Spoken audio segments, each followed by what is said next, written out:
with my cigar, cognac, and I just wanted to go live, holler at the players for a little bit.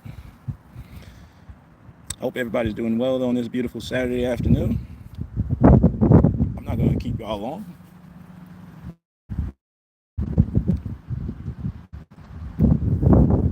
Just wanted to chat for y'all for a few minutes. I'm not going to do a long live stream today on this special edition of the Balcony Chronicles. Whew. Just came up with a subject. Just came up with a subject on the top of my dome. Dating after 40. Excuse me. See, I'm 51 years old,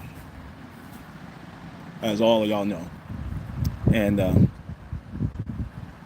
I tell you, I went on a date, another date with another subpar woman. From, of course, a dating app. Of course, I didn't really have too much of an expectation because it is a dating app. So I decided to give one more chance before I go into monk mode for the rest of the year. It's almost better to just, pay for the cootie cat rather than spend a week and a half messaging, an hour on a few minutes on the phone.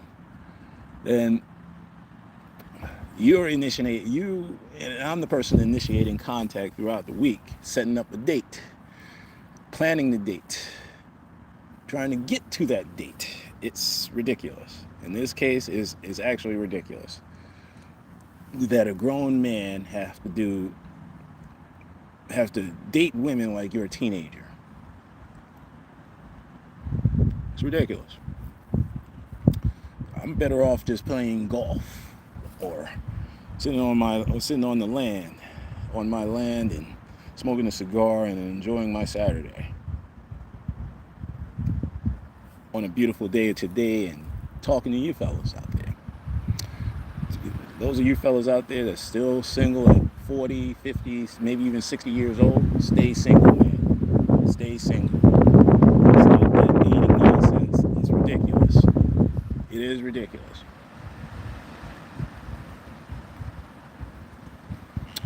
The only question is you gauge the woman's interest.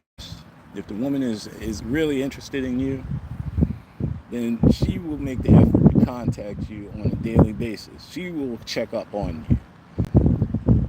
She will let you know how interested she is. She was looking forward to that date.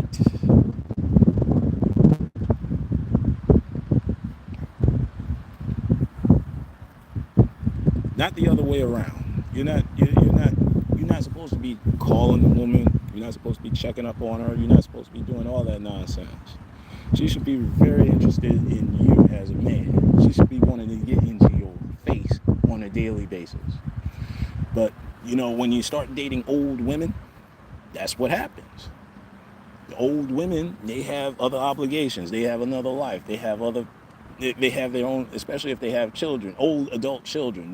They're harassing them to go ahead and get grandchildren and all that bull jive.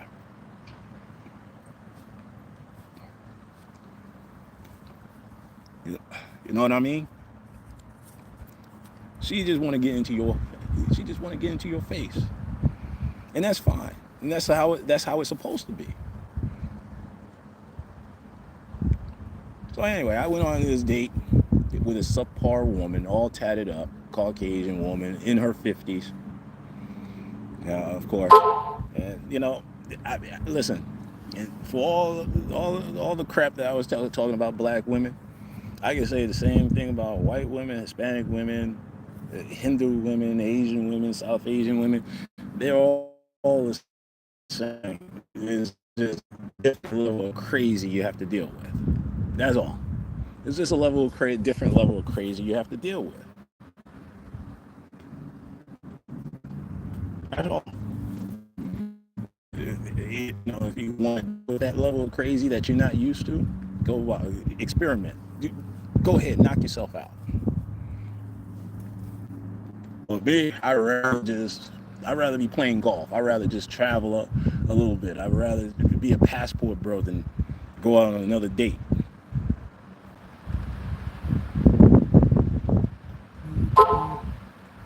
But let me just say this. On my date, of course, on a dating app, and I'll tell you where it was. It was on Facebook Dating, which is the free one. Now, let me just say this about Facebook Dating. You get what you pay for. In any of these dating apps, you get what you pay for. You're paying for subpar quality women. That's what you're paying for. And especially for free, oh, Lord have mercy. Lord have mercy. Oh, oh, it's painful to look at some of these profiles of these fat, unattractive, lazy-looking women,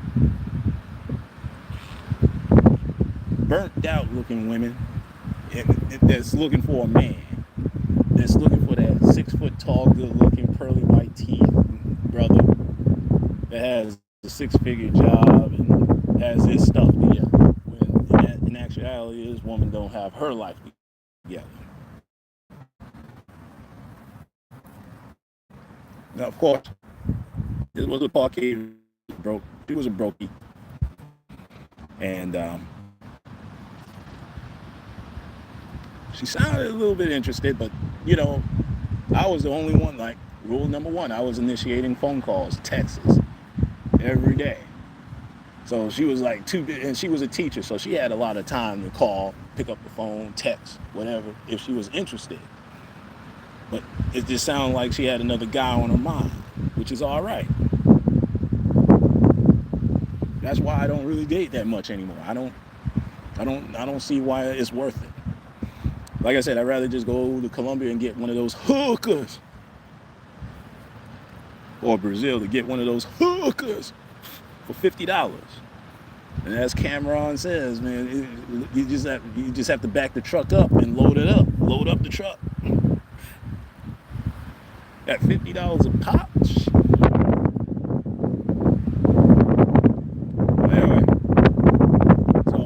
Anyway, went on. Well, started planning the date, and that was nerve-wracking in itself because I figured out, hey, let's meet up at a brewery, all right, in Jersey.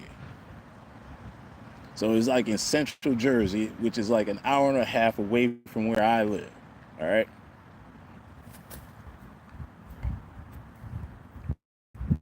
Because she lived in South Jersey, which is called the white trash part of New Jersey.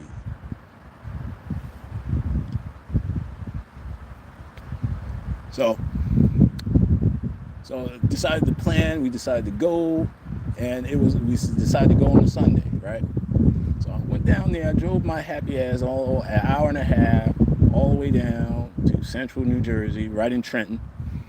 So met up at the brewery, and when I met her, I mean, she looked like her pictures, but I mean, like I said, she was average. She was subpar, average at best. I could probably give her a 4, maybe a 3 or a 4, but she was in good shape, so that's why she got a good 3 and 4. And we started having a conversation. It was like, it was a bland conversation what we had together, and then she was talking about her exes and everything. She had 4 ex-husbands, married 4 times, a 4-time loser. That was a red flag right there. Married multiple times.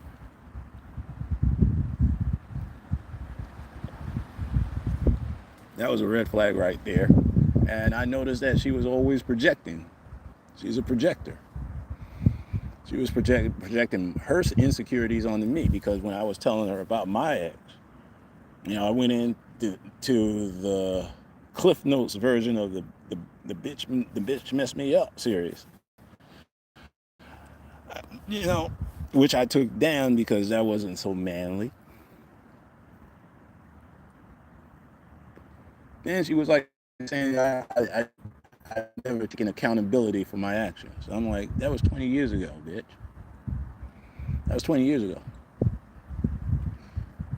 And then I stopped in the middle of the date, and I asked her, "Hey, where's this thing going? All right, you having a good time? Where's this going?"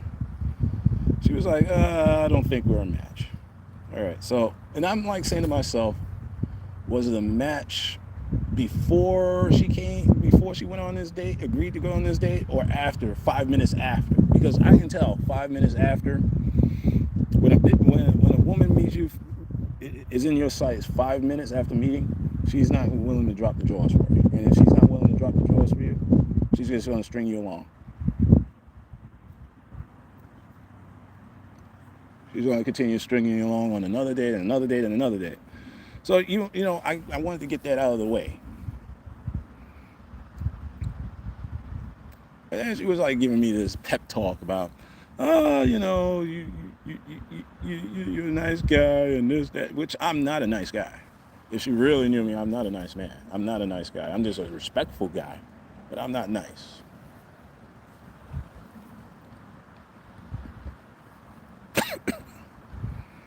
I am not a nice guy. Respectful, but not nice.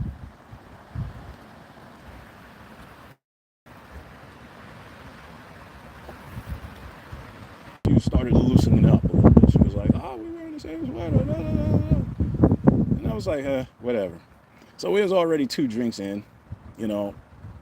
And I said before when I came into the date, I paid for everything. I just gave her a card and said, put everything on my tab. And apparently she didn't like that. Because we were supposed to have a conversation before agreeing to pay. Now, if it was drinks, I don't mind. If it was anything under $40, I don't mind paying it. I can make that in my sleep.